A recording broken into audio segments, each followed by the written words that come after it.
Kalau kita kembalikan lagi Zikir, ke awal pembahasan kita, berzikir tapi tidak nggak tenang. Berarti ada permasalahan dalam hatinya. Benar sekali. Tenang Academy. Nah, tadi kita udah bahas nih Coach. Ya, salah satu faktornya yang menyebab berzikir itu tidak membuat tenang yaitu adanya indikasi penyakit hati. Di antaranya itu marad tabi dan marad syar'i. Ya, benar sekali. Nah, itu menurut Al-Imam Ibnu Qayyim Al-Jauziyah. Benar sekali. Kira-kira ada nggak nih faktor lain selain itu? Nah, faktor yang lainnya itu kita coba lihat lagi penjelasan beliau juga Masih di dalam bukunya. Bukunya masih. Ya. Dimana beliau menjelaskan bahwa hayatul qalbi wa sihhatuhu la tasluh illa bi ayyakuna mudrikanul haqqi wa muridan lahu wa mu'assiran lahu ala ghairihi. Hati yang sehat, Hati yang sehat, hati yang hidup dan sehat itu tidak akan didapat, tidak akan diperoleh kecuali mudrikanil haqqi, kecuali dia itu memahami kebenaran, mengerti kebenaran. Ya, memahami, mengerti, menggapai kebenaran. Iya. Kemudian bukan hanya itu, dia menginginkan kebenaran itu. Bukan hanya memahami, mengetahui atau dia ingin menggapai, tapi juga dia memang punya kekuatan, keinginan yang kuat untuk memang meraih kebenaran itu sendiri. Ingin meraih kebenaran itu sendiri. Dan yang berikutnya adalah mu'assiron lahu ala ghairi. Dia mengutamakan kebenaran itu dari yang lainnya. Dia mengutamakan kebenaran itu dari yang lainnya. Makanya kesempurnaan hati yang sehat atau hati yang sehat itu paling tidak ada dua kekuatan. Ya, dua kekuatan yang memang harus dimiliki. Ya, karena dengan kekuatan inilah kemudian hati menjadi sehat, hati menjadi kuat. Apa sih dua kekuatan itu? Yang pertama, kuatul ilmi wat tamyiz, potensi kekuatan ilmu. Potensi kekuatan ilmu. Potensi kekuatan ilmu dan potensi kekuatan kemampuan di dalam membedakan. Oh, dia jadi mampu membedakan. Nah, potensi kekuatan ilmu ini adalah dia mampu memahami, mampu mengerti hal-hal yang memang salah, hal-hal yang memang keliru, hal-hal yang memang tidak benar. Dia mampu memahami dengan ilmu tersebut. Bukan hanya itu, dengan ilmu tersebut dia mampu membedakan bainal haq wal batil. Nah, ini kan artinya urusannya itu adalah urusan kemampuan kognitif ya, kemampuan intelektualitas. Dan kemampuan di sini bukan hanya aspek kemampuan intelektualitas atau kemampuan kognitif dalam arti fungsi otak, tapi juga fungsi qalbu. Fungsi hati. Fungsi hatinya nih. Iya. Dia fungsi hatinya berfungsi nggak sebagai filter tadi untuk membedakan antara yang hak dan batil. Benar sekali. Antara hak dengan batil tadi. Nah, maka kalau kita korelasikan ke bagian yang pertama sebelumnya, penyakit marad syar'i. Jadi kalau orang itu berzikir tapi dia nggak kenal Allah, dia berzikir tapi dia nggak tahu artinya. Dia berzikir la ilaha illallah wahdahu la syarikalah, tapi dia nggak tahu konsekuensi dari lafaz zikir itu sendiri atau zikir itu. Dia berzikir tapi dia nggak paham al-aqidah as-sahihah. Ini yang menjadi kemudian impact-nya barangkali kurang, atau bahkan malah bukan hanya tidak tahu, ya, ada syubhat-syubhat di sekeliling dia yang ia menggerogoti hati dia dan pikiran dia. Ada keraguan-keraguan, entah apa keraguan itu yang menggerogoti hati dan pikiran dia, ya. Nah, itulah yang menyebabkan zikirnya itu tidak kurang, impact-nya kurang. Jadi, karena itu masih ada. Gitu. Dia masih ada. Berkata hatinya itu tadinya pengen diterangin, ya kan? Cuman karena ada subhat lain, bukannya terang tapi makin gelap. Benar sekali. Gitu kurang ini. Bukan masalahnya bukan makin gelap, artinya begini. Dia seperti berjalan di sebuah kegelapan dan dia nggak mampu keluar dari kegelapan itu, Pak Adi, karena nggak ada ilmu yang menjadi lentera penerangnya. Iya, nggak nemu cahayanya gitu. Cahayanya nggak ketemu, sehingga apa? Ya kadzulumat, seperti dia berjalan di kegelapan yang dia tidak bisa keluar dari situ. Karena itu tadi dia nggak ada ilmunya, bahkan yang diikuti adalah syubhat, keraguan, ya kan? Dari apa yang dia baca, dari apa yang dia dengar, belum lagi problem-problem masalah-masalah yang lainnya yang tidak mampu dia filter karena ya qillatul ilmi atau dhaiful ilmi. Karena sedikitnya ilmu atau lemahnya ilmu di bidang akidah atau di bidang syariah. Ada kan korelasinya berarti? Betul. Ada. Ya, memang penting sekali itu masalah akidahnya harus benar, ya kan, ilmu syar'inya harus benar gitu. Ini kunci utama juga supaya hati itu tetap sehat. Dan hati itu yang nggak kacau akhirnya. Benar sekali. Gitu. Nah, hanya saja tidak selesai sampai tadi mudrikan lil haqqi. Dia tahu, dia paham dengan ilmu. Bukan hanya selesai sampai dia paham, dia tahu, dia mengerti. Enggak selesai sampai situ. Tapi dia juga muridan lahu. Dia mau melakukan kebenaran itu. Nggak cuman sekedar itu aja. Dia mau melakukannya kebenaran itu. Makanya kan kita tahu tafsir surat ghairil maghdubi alaihim waladdallin. Ya kan? Ghairil maghdubi alaihim, bukan orang-orang yang maghdub, orang yang dimurkai. Yaitu orang Yahudi. Kenapa? Karena dia tahu tapi dia tidak amalkan. Dia tahu, dia pintar. Makanya dia maghdub. Dia dimurkai. Dia tahu ilmunya tapi dia nggak ngamalin. Dia tahu, dia paham tapi dia nggak ngamalin. Sementara orang-orang Nasoro adalah dia mengamalkan tapi dia nggak tahu esensinya. Dia nggak paham apa yang dia lakukan, gitu kan? Untuk apa dia melakukannya? Kan itu. Gitu. Nah, ini Pak Adi yang menjadi perhatian kita. Maka tidak sampai orang itu mengetahui, tapi dia mengamalkan. Muridan lahu. Apakah cukup sampai situ?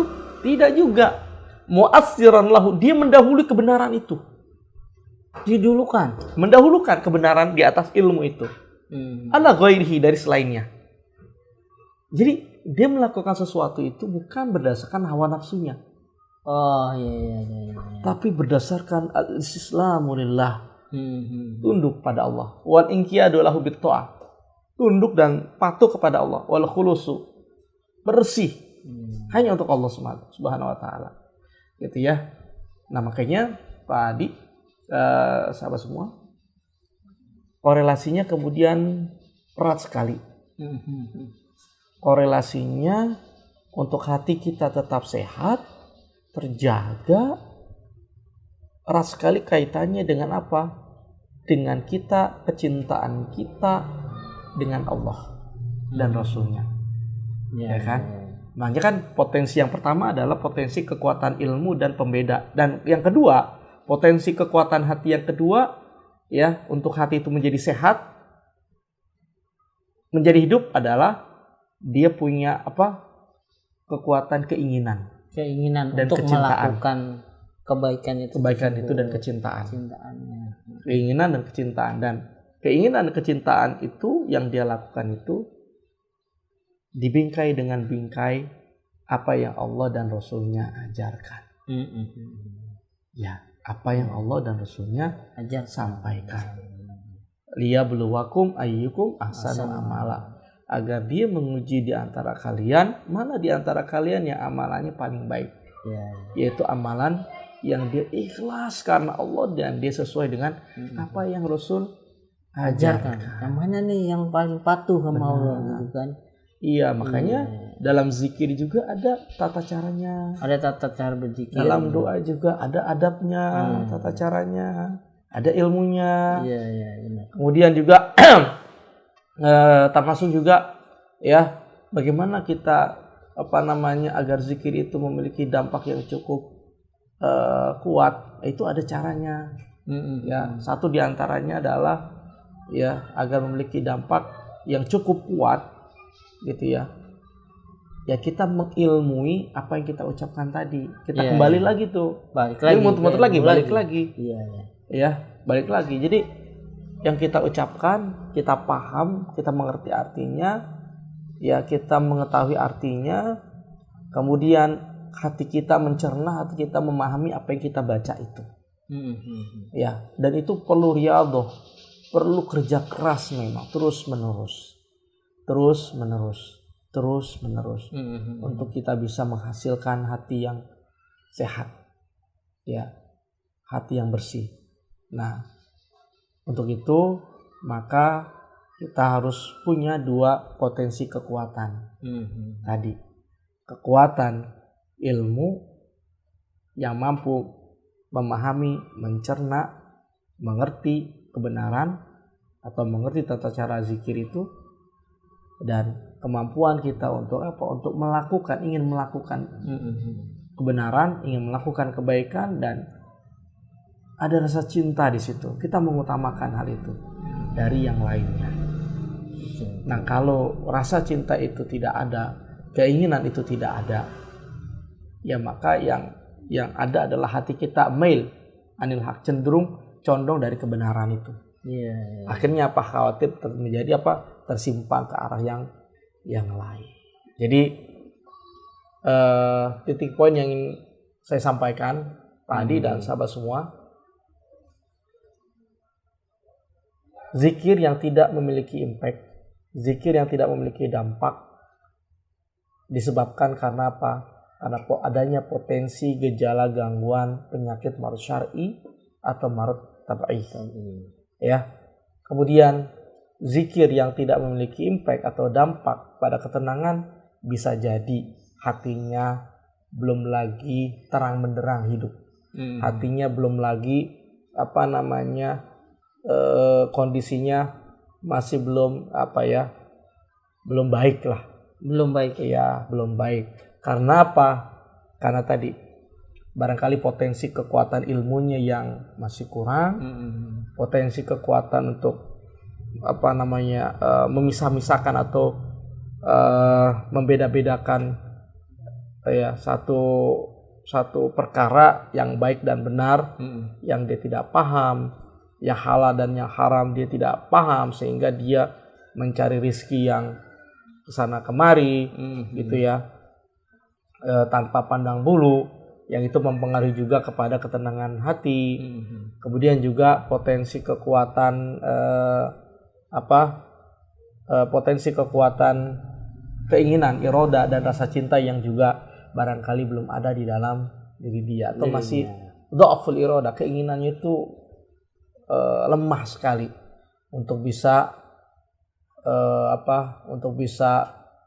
melakukan sesuatu didasarkan atas kesadaran ilmu yang dia miliki. Itu masih kurang atau masih lemah sekali. Tentu hal ini ada latar belakangnya. Ada hal yang mempengaruhi dia kenapa dapat terjadi. Makanya kan kalau kita kembali kemudian ke potensi marad tabi'i, gitu ya.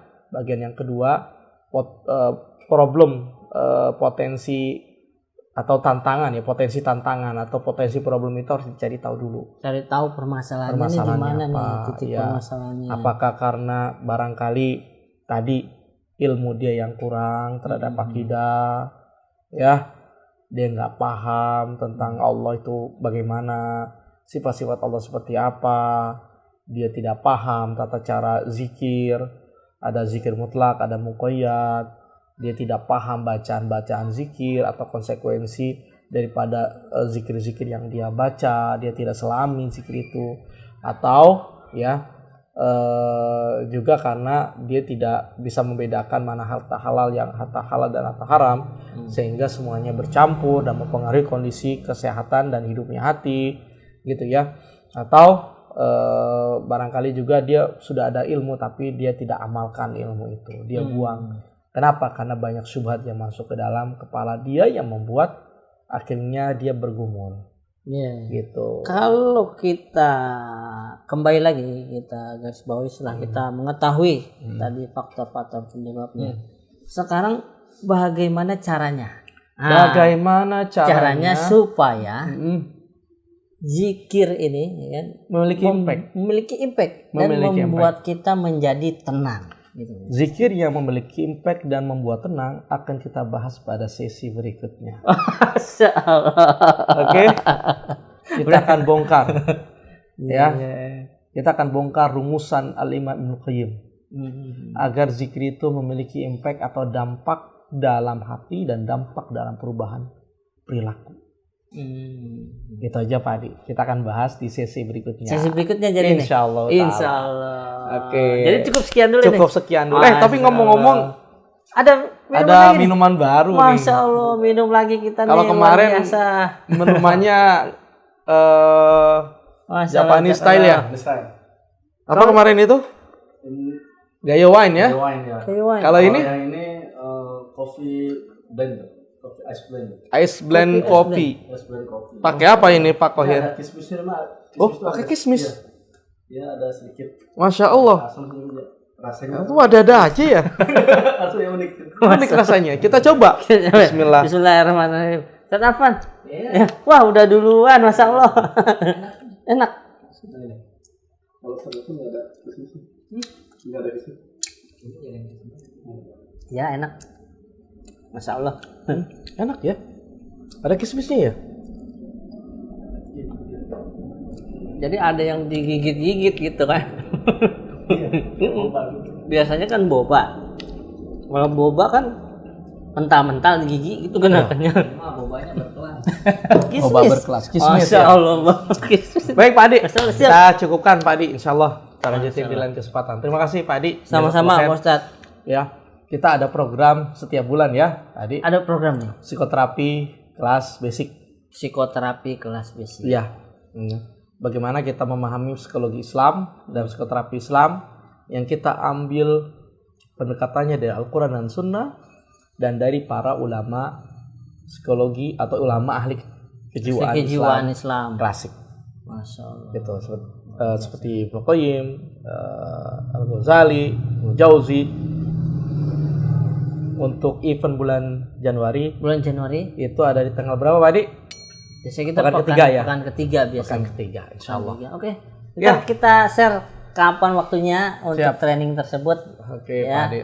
Mudah-mudahan banyak yang ikut karena ini bermanfaat sekali buat kita. Buat kita pribadi minimal, juga buat orang-orang yang kita sayang di sekitar kita. Benar sekali.